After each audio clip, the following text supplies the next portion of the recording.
Hello, lovely people. Hope you're well. Welcome back to another edition of Combat Catch Up. This is the Sanderson Show. Please make sure you like, comment, and subscribe. I am by myself this evening. Usually, I'm joined by my co-host and content creators Jamie Phillips and Luke Tanner, but they're unable to do the show tonight. But that doesn't always stop me from saying this. Please make sure you subscribe to Luke's channel. Please make sure to subscribe to Jamie's channel. The link to both their channels are in the YouTube description. Please make sure you go over and support their channels. Right. Hope you guys are all well. Shout out to a few of you in the comments. Shout out to Theo. Shout out to Keep It Level. Chris Brack, as always, causing trouble with the Bret Hart slander. Shout out to King of Cop as well. Got some fun topics to chop up today. So going to be speaking about Dana White, who teased a super fight today and seeing who that could potentially be. Also going to be speaking about MVP's projected debut. Not going to go too deep into it though, because Luke Tanner actually did a much better breakdown than I'd be able to do in this show. So make sure you check that out as well. Also going to be speaking about the Garry situation. He seems to be in the news constantly at the moment. Going to be speaking about Dustin Poirier. Been throwing out hints and saying he wants to fight UFC 300. We'll look at who is the best opponent for him or who is a great opponent for him. And also a little bit of fun to end the show. It was WWE War Games recently, so I'm going to be giving you guys the 5 fighters I would take into War Games if I had to compete in War Games.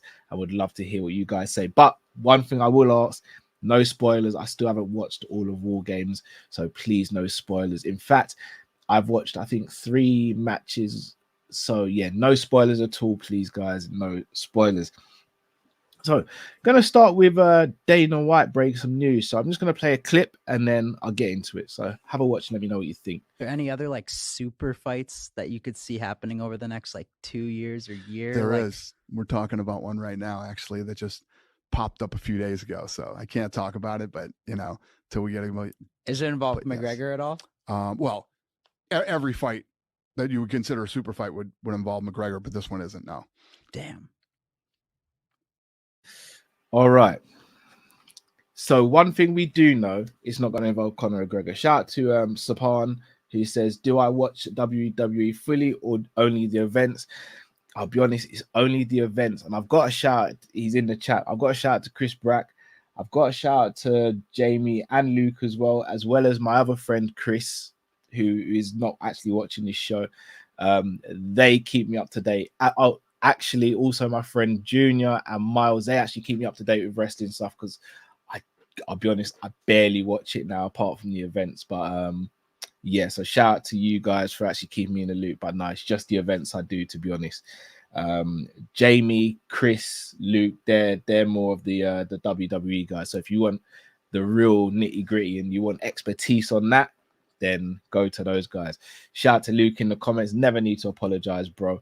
We'll have you back soon. Shout out to AJ as well in the comments. And Chris, no, Sanderson versus Ngannou is not a super fight because it'd be a super bad fight. In fact, it wouldn't be a fight. It'd be a super bad beating.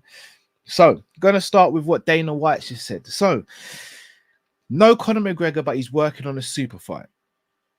Now, in order to have a super fight, there's a few components you've got to have. You've got to have 2 superstars, in my opinion. You've got to have a fight that 2 of the superstars want to compete against each other in, and that's something that is also going to captivate the MMA and casual audience. Now, when I say superstars, don't necessarily have to be the 2 best fighters in said divisions, etc. Like Volkan Islam was a super fight because they're the 2 best in their divisions. But if you go back, Masvidal versus Diaz was a super fight. And neither of those 2 were the best in their divisions, nor have they ever been. But they had that star power, they had that quality, that there was that intrigue around the fight. So I'm looking at the roster right now, and Izzy's out because he doesn't want to fight at the moment. He wants to have a rest. And look, let's be honest, he's earned it. Jones is out through injury. McGregor's not in this conversation. How many superstars are there outside of those 3? Amanda Nunes is no longer fighting. So got to thinking a little bit. And this may cross over a little bit, but Poirier is, in my opinion, a superstar. Gaethje's a superstar. Makhachev is already tied up with Oliveira, it seems. So that's not going to be the fight. That's not going to be a super fight. That's going to be a great title fight for the lightweight division, but it's not a super fight. Pereira just fought. Strickland's already booked up, but Aspinall isn't. So for me, there's 3 fighters in this conversation who have immediately come off the top of my head, and that is Gaethje, Poirier, and Pereira. Now, for me, in order for it to be a super fight, you've got to have 2 division crossovers. Colby and Leon, they're already tied up. They'll be fighting next month. That leaves Gaethje to... Oh, I think I might have just figured it out. I forgot about Holloway. Shout out to Boo Ryder in the comments. Shout out to Tom101. Tom101's just taking the words out of my mouth. I think it could be Gaethje versus Holloway for the BMF belt. Now, if that were to happen, that's massive. Luke, I'll be honest, I don't think Sterling versus Holloway is a super fight because Sterling's not the champion and he just got beaten by a striker and Max is an elite striker. So I don't think that's a super fight. I think it's a good crossover fight, but I'll be honest, I think that's a really bad matchup for Sterling. Holloway versus Gaethje now, that's fun. My early prediction would be Gaethje is the bigger man. He's fought at a bigger weight. And we've seen the one time Holloway went up against Poirier, he seemed to find it difficult to really hurt and gain that respect from Poirier to stop him from coming forward. However, if he's given time to build up into the weight, and Max isn't a small guy, he's 5'11", that could be fun. Theo, I don't think it's O'Malley and Volkanovski. In fact, O'Malley's spoken about this and he's pretty much come out and said he's not going to fight Volkanovski. Plus, O'Malley's still got some work to do in his division. However, O'Malley is a superstar. He is a superstar. But I can't see a 25er going up to fight O'Malley either. I don't see Pantoja or Brandon Moreno going up to 35. I think it's Holloway and Gaethje. The only other thing I can think of, and I'm shooting for the stars here. Does Pereira go up and challenge Tom Aspinall at heavyweight? Pereira's just won the light heavyweight belt. Jamal Hill's next for the light heavyweight title match. He's not ready yet. Aspinall's just beat Pavlovich. He's interim champion, but Jones isn't ready yet. And even if Jones was ready, he'd be fighting Stipe. So I ask, could Alex Pereira go up and fight Tom Aspinall? I know it sounds crazy. I know it does. But I don't think it's as crazy as it comes across. They're both superstars at the moment. Pereira could easily make heavyweight. I mean, all he has to do is just not cut weight. He's going after history here. Yes, it's not the undisputed belt, but he gets a belt if he gets up to fight Aspinall and he wins that. He gets a belt. That means he'd be a 3-weight champion. He'd have wins in 3 weight classes. If I'm not mistaken, the only other man to do that in the modern era is Conor McGregor at 45, 55, and 70. Correct me if I'm wrong, guys. But McGregor hasn't fought a ranked opponent at 70, if I'm not mistaken. I don't think Pereira versus Aspinall is completely out of the question. If I'm going to put my money on it and bet, I'm going to go for Holloway and Gaethje. I think that makes the most sense. And I think that's probably the easiest fight to make. But I'd keep an eye on Pereira and Aspinall. I don't know. I just have a sneaky feeling Dana might try and work on something there, because what that does effectively, it takes some of the pressure off the John Jones situation, because everyone right now thinks that John Jones probably should be stripped and Aspinall should be the champion, or if he's not stripped, Aspinall should get the first title shot. I think if Aspinall fights Pereira, I think that takes a lot of the pressure off the John Jones situation. So I'm very intrigued to see which way Dana White goes with this. But if it is Holloway and Gaethje, I'd love to know who you guys think would win that. I'd go Gaethje. If anyone in the world has a chin that holds up to Gaethje, though, it's Max. And what we have seen from Gaethje sometimes is him getting gassed a little bit. If it's a 5-round fight, we know how much of a gas tank Max Holloway has. And if Gaethje is 1 or 2 rounds ahead going into round 4 and he starts to get a little tired, then he's going to be in a lot of problems against Max. And I know people say he fought Tony Ferguson over 5 rounds and looked brilliant. He did, but he fought that fight at his pace. Max forces you to fight at his pace. His pace is virtually unmatched apart from Volk. So again, let me know what you guys think. I reckon it's Max Holloway versus Justin Gaethje for the BMF belt. Let me know who you guys think. Right, on to the next topic. And this is to do with Dustin Poirier. So just loosely mentioned him. However, he's been giving out hints and saying this and that about UFC 300 and that he wants a fight. He's ready for a fight. His last fight was against Justin Gaethje and it was a devastating KO loss. However, again, looking at landscape,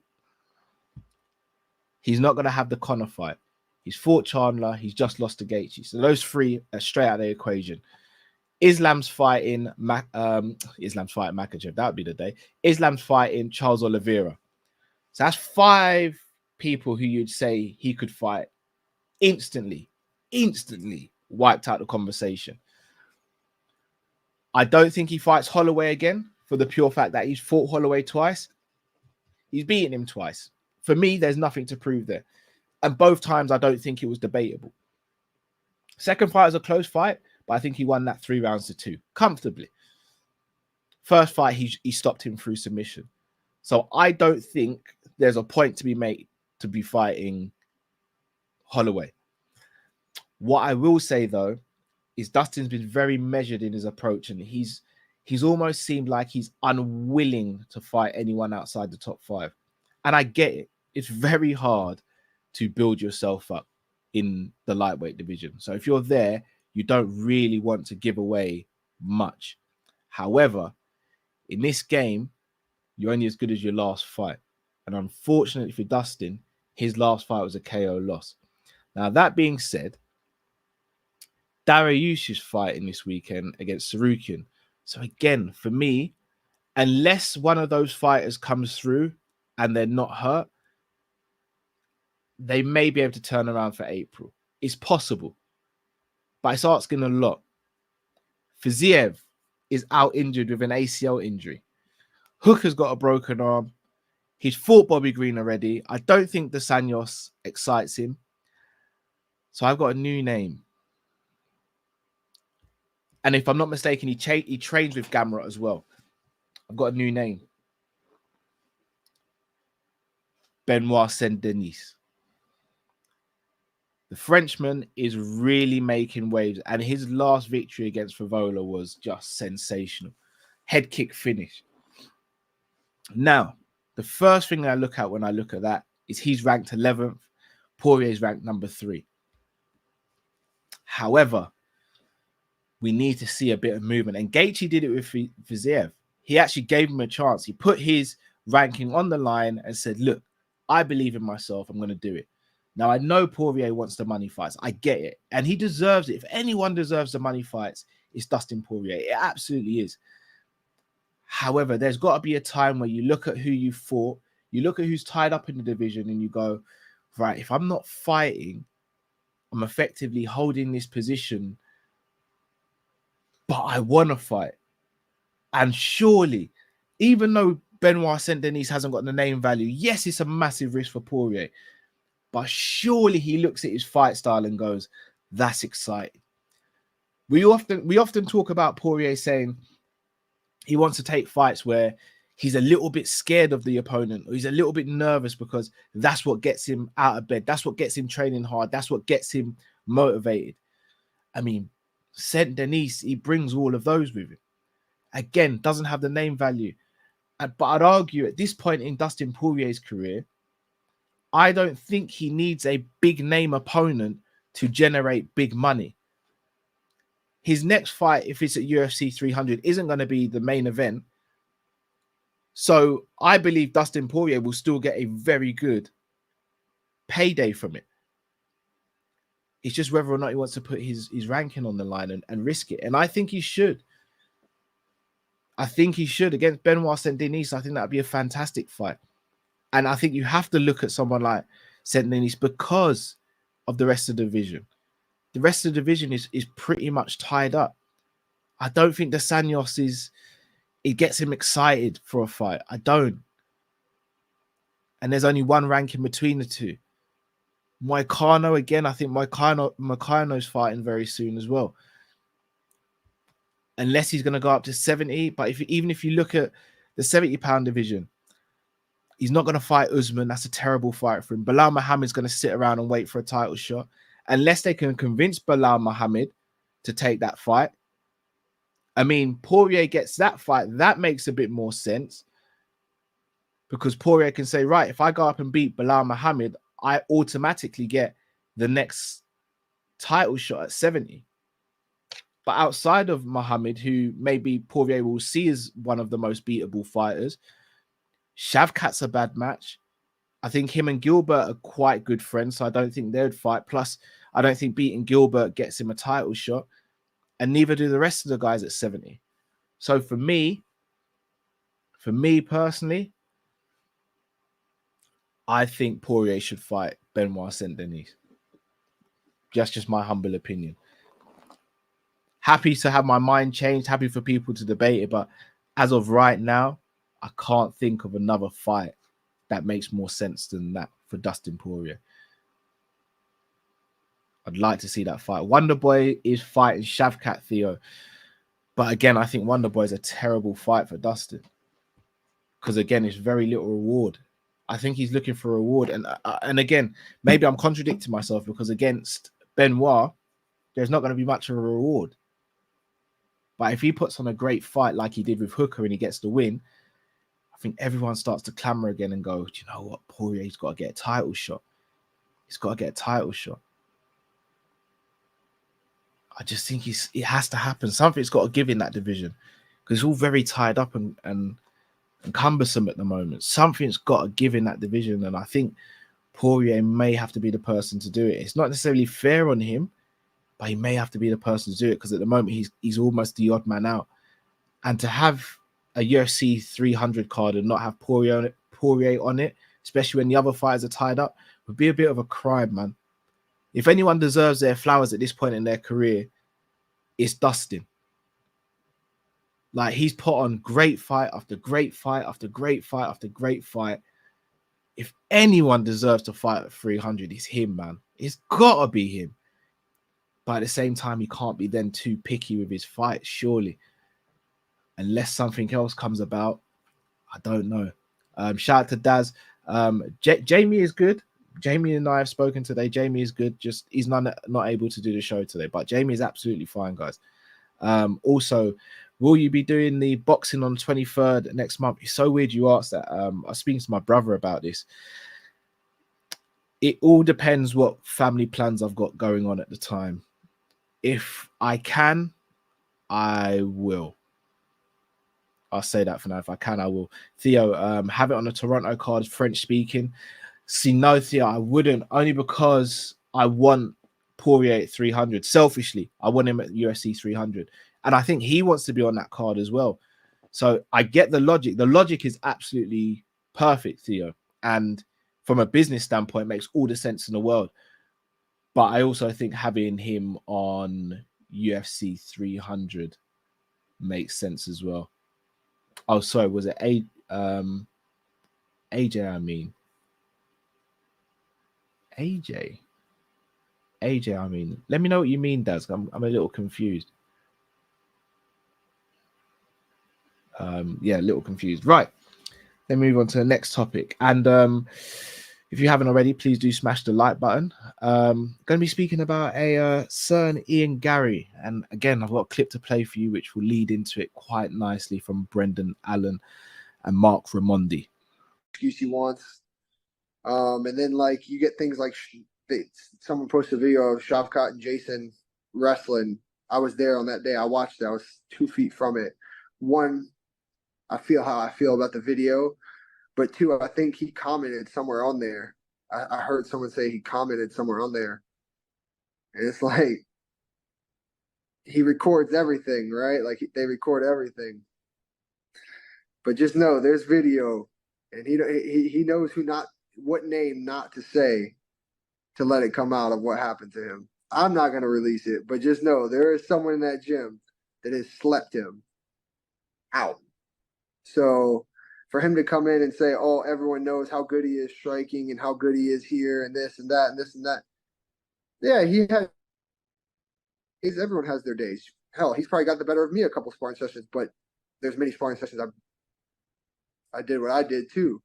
So I don't know. I think like it's just a lot of talk, and it's hard to say Jim. All right. Poirier and Garry can't stay out of the news. Before I go on to that, though, I've just had like a little brainwave. We spoke about super fights. Kamaru Usman versus Robert Whittaker, guys.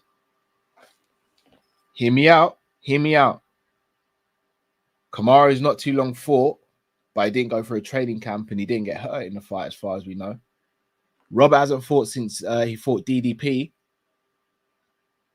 Usman hasn't got anything at 70. Robert Whittaker hasn't got anything at 85 at the moment. Can we make that fight happen? Whittaker versus Usman at 85?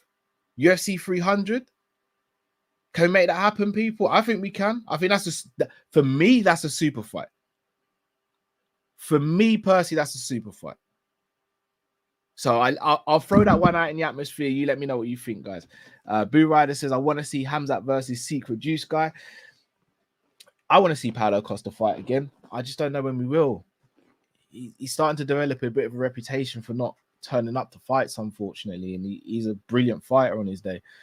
I want to see that fight. I think we deserve to see that fight. I just don't know what's happening with Hamzat at the moment because he's got a hand injury. So, yeah. Oh, you meant Anthony Joshua. Yeah, I mean, yeah. I think he'll be all right, man. I think Joshua will be all right for that fight, but it's a hard fight. But yes, back to Ian Garry. So as Brendan Allen talking about gym and him getting knocked out in the gym. Now, I don't think that's a rare thing happening. Doing martial arts myself in the past, one thing you kind of never did was speak about what happened in the gym. And we're starting to see it more and more now. It's almost like, all right, you guys obviously know, if you know me, you know I'm a football fan. When you train, you rarely release information saying, yeah, during this training session, I absolutely roasted so-and-so today and couldn't handle me. I scored 4 goals in training. People would kind of be like, well, okay, it's just training. Can you do it in a match? Why don't you do it in a match then?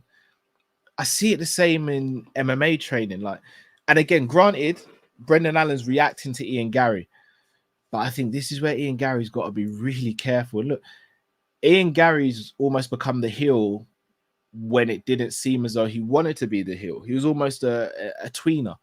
However, he's fully a heel now. He's really unliked in the MMA community, it seems.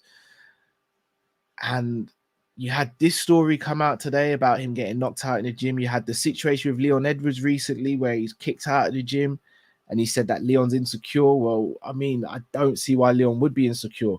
He's obviously going to respect Ian Garry in his striking, but I don't think he's going to fear Ian Garry when he's been in there with some of the best fighters in the world already.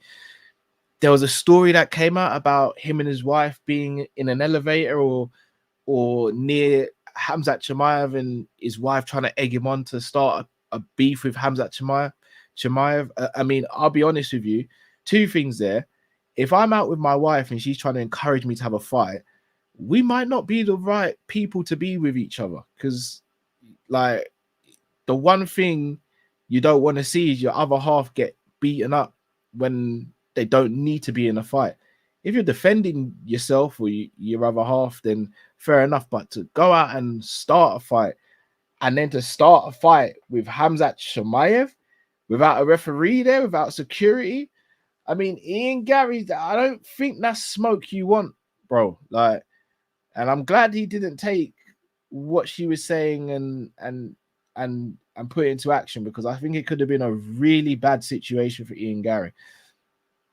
That being said, I think Ian Garry's got to find a way of changing the narrative. And look, he changes the narrative by getting a great win against Vicente Luque in this upcoming fight.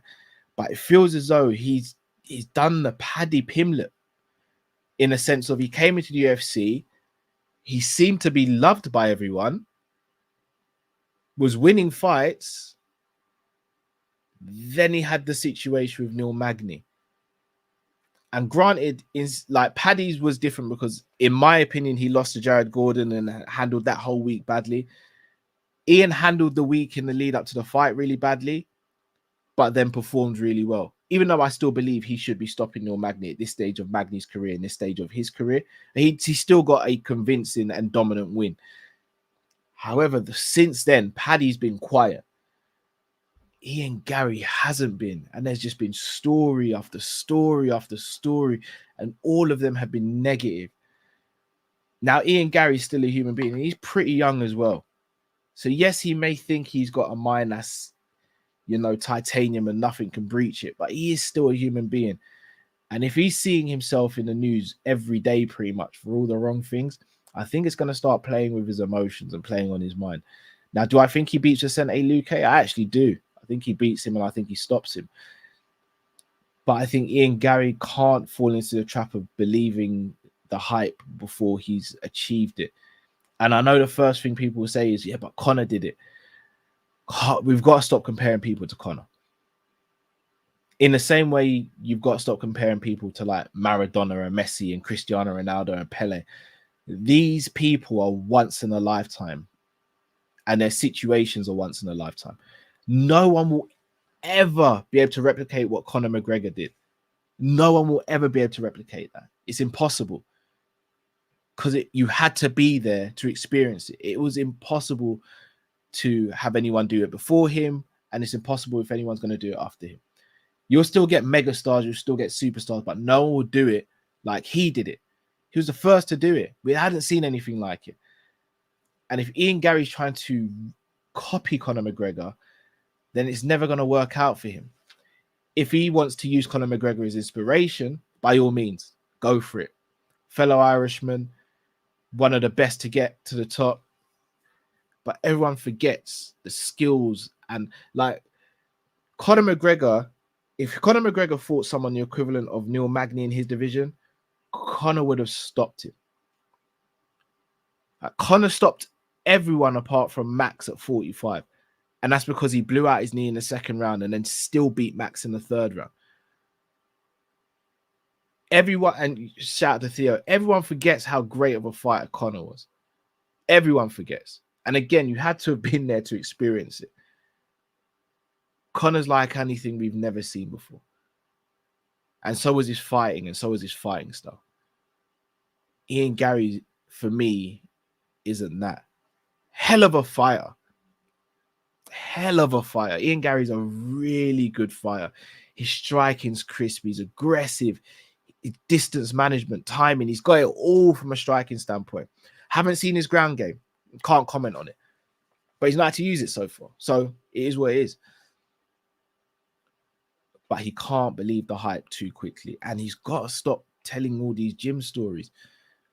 He's got it because it's not helping him. However, to play devil's advocate, I was watching a Chael Sonnen video recently, and he said he was at a period in his career where he wasn't getting the fights with the top guys because he wasn't relevant or interesting enough. And he said, you know what he started doing? And this is words from Chael. I started telling lies about those people. Because if I, and to quote Chael again, if I just went out there and said I beat that guy, people ignore me. If I go out there and tell a lie about that person's going to react, and then they're talking about me. So maybe he's taking a chill route. But Ian, I mean, Colby's done it. It just doesn't seem like Ian Garry's telling lies. It just seems like he just won't stop talking. So I can't even say he's going down the chill route. I think he needs to filter himself and know when to say things, when not to, and when to say them and when not to, and how to say them sometimes as well. But I do think Ian Garry has got all the talent to get to the top.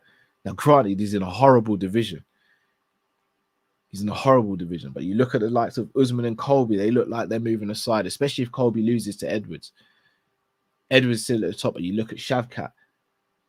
If Edwards beats Colby and Ian Garry gets a dominant win or a spectacular win, he's then one fight away from fighting for that belt. I think whatever happens next, unless it's a controversial decision, etc., I think Bilal Muhammad gets the next fight at 170. After that, it's either Shavkat or Ian Garry. And maybe they fight each other to see who gets that spot. But I think if he beats Vicente Luque, which I predict him to do, he's one fight away from fighting for the belt, in my opinion. So he's not far at all. We could be looking at him being champion in 2024 or 2025 if the cards fall right and he does what he has to do in the octagon. So he's got the talent there. Does he need to do the extra stuff? I personally don't think so. But remains to be seen what he does next. Right, on to the next topic. And again, as I said at the beginning of the show, I'm not going to get too deep into this. But there was a leaked image of what Dana White calls the war room, which is the room where him and his colleagues go in and make fights. And they will put stuff on the wall sometimes and fights on the wall, etc. Now, he recently did a podcast with Full Send, and a picture was leaked. And the picture was leaked of MVP, that's Michael Venom Page, formerly of Bellator, who seems to be imminently signing with the UFC, fighting the trailblazer Kevin Holland, also known as Big Mouth Kevin Holland. Now, I said I'm not going to get deep into this Michael Venom Page situation because Luke Tanner's done a video on this, so I urge you guys to go over and check out Luke's video. And Luke breaks stuff down really, really well when it comes to MMA, as does Jamie, but this is on Luke's channel, so make sure you go and check out the video. So I'm not going to speak about other potential opponents. Luke's done that. I'm going to speak about the potential of him fighting Kevin Holland, though. That's about as fun fight you get. That's such a fun fight. Both fighters like talking and clowning around in the cage. Both fighters turn up to fight. Both fighters are strikers, although Kevin Holland has got very good jiu-jitsu as well. That fight is a banger. That fight is a hell of a fight. And should that fight happen, again, I'm a massive Kevin Holland fan, but MVP, I mean, MVP's MVP from the UK as well. Been around him a couple times, been lucky enough to be around him a couple times. Really cool guy. I mean, if it's MVP versus, the Trailblazer, I'm going to root for MVP, but at the same time, I wouldn't wish anything bad to happen to Holland in that fight. But that is a fight that would be so fun. And what a way to announce yourself to UFC. And Kevin Holland, again, just showing that he's willing and ready to step up and fight anyone. But the one question I have, what weight's that going to be at? Is it going to be at 70 or 85? We know Holland is campaigning at 70 at the moment. However, he's spoken about going back up to 85. And Venom Page is effectively always fought at 70. I think it would happen at 70. Wouldn't be mad if it happened at 85. It just means them two wouldn't be cutting weight. But if that fight happens, I'll very much be looking forward to seeing that fight. Just everything, the build-up would be fun. Everything about it would be fun. It'd be so fun. So, let me know, guys. Does that fight happen? If that fight happens, who wins? And finally, before we close up the show, or before I close up the show, recently it was WWE Survivor Series War Games. And if anyone's not familiar with the concept, 2 rings are put next to each other. You have a massive steel cage that covers both rings. It's either 4-on-4 or 5-on-5, and basically both teams fight until there's a winner. Now, obviously, it's scripted, so there's a predestined winner. However, what I wanted to do is I wanted to create a War Games team myself of 5 MMA UFC fighters. Now, the caveats are you cannot pick more than 1 fighter in the same division. So you can't have 2 heavyweights, for example. You must have 1 woman in the team, and all fighters have to be active. Mr. Demas, please don't spoil it for me. I've not watched Survivor Series in its entirety, so please don't. No spoilers, guys. No spoilers. So I recap the rules, guys. Only 1 fighter from a division. Has to be 1 woman on the team. Has to be 5 fighters, and they have to all be active. So I'm going to give you my team, and then I want to hear what yours are. And I'll explain my team before I give you the names. I've not necessarily picked the best fighter in each division or the divisions that I've chosen. I've picked the fighters who I think are the most game and the most willing to literally